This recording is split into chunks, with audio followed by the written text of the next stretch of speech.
sun-drenched beaches, sparkling turquoise water, a gentle breeze.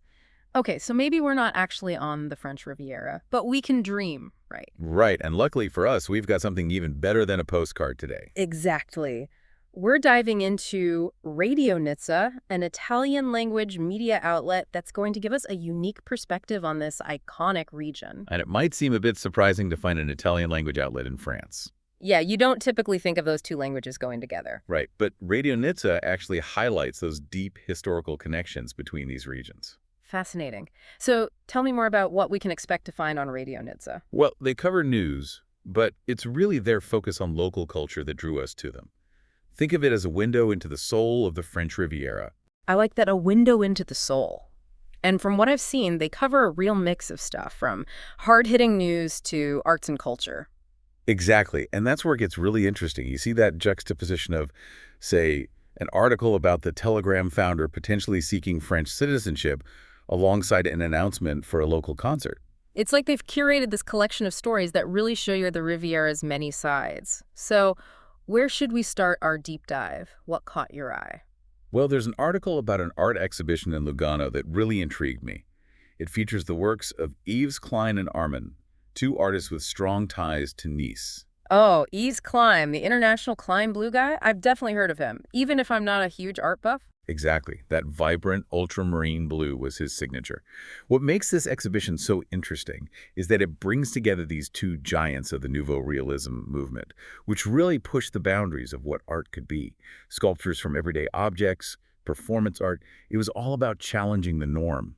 And the fact that both Klein and Armand drew inspiration from these makes it even more fascinating. It's like this exhibition is a conversation between these two artists with Nice as the backdrop. Absolutely. Yeah. And it highlights how a place can shape the creative output of artists. And speaking of shaping things, I noticed that Radio Nizza didn't just report on the exhibition, they went a step further. Oh, so? They actually have interviews with Rotraut Klein, Yves Klein's widow, and the director of the Klein Archives in Paris. Talk about insider access. That's incredible. And it really speaks to the kind of deep connections a local outlet like Radio Nizza can cultivate.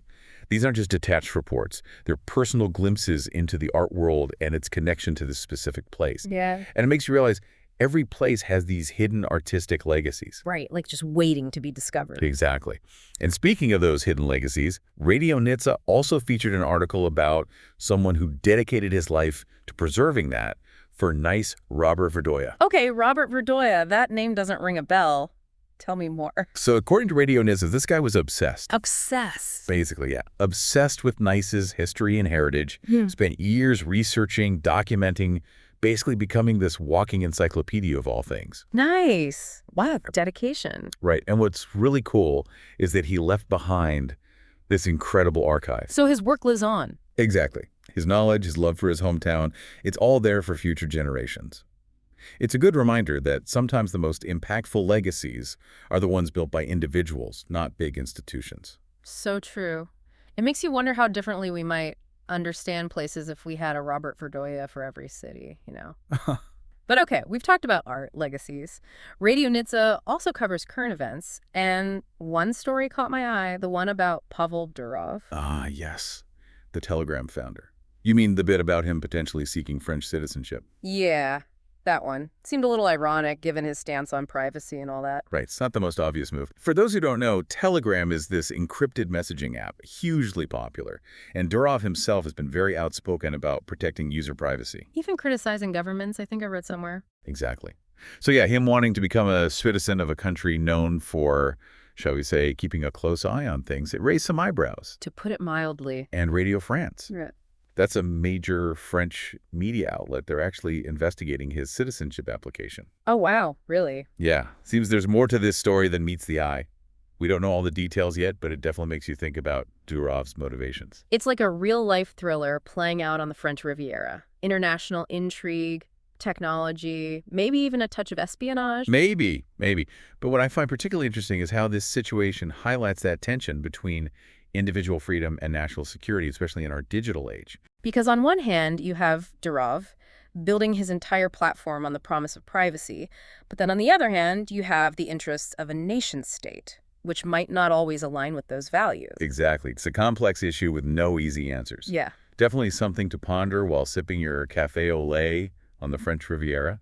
Definitely. Speaking of which, I was browsing Radio Nizza's website, and their agenda section is amazing. It's like a curated list of all sorts of cultural events happening in the region. Oh yeah, they always have great recommendations. It's like they've laid out a whole buffet of experiences for every taste. So what's on the menu? Anything that tickles our fancy. Well, for starters, we've got the Festival of Glass in Bio. Ooh, glass blowing. That's always mesmerizing to watch. It is. And Bion actually has this centuries-old tradition of glass making. So it's not just a festival, it's like a celebration of their heritage. Exactly. A chance to really see those traditions come alive. Love it. What else? For the music lovers, there are concerts happening all over the place.